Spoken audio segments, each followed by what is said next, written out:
In today's video, I'm going to teach you how to insert the pi symbol in Microsoft Word.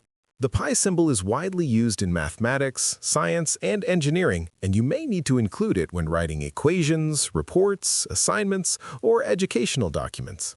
Fortunately, Microsoft Word provides several simple ways to insert this symbol quickly and accurately into your document. To begin, open Microsoft Word and start with either a new blank document or an existing file where you want to add the symbol. Once your document is open, place your cursor exactly where you would like the pi symbol to appear.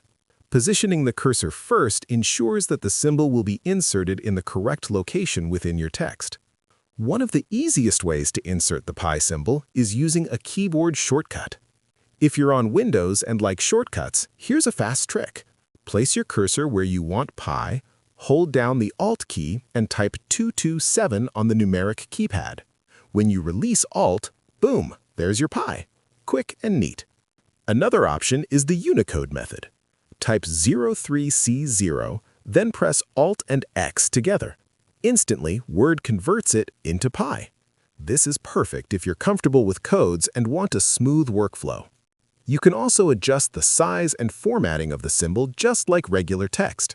For example, you may want to increase the font size if the symbol appears in a heading or mathematical statement. Simply highlight the symbol and apply the font formatting you prefer. And that's all there is to it. You now know how to insert the pi symbol into your document using Microsoft Word. This small feature can be very helpful when creating professional documents that include mathematical notation. If you found this video helpful, let me know in the comments, give it a like, subscribe to the channel, and don't forget to hit the notification bell.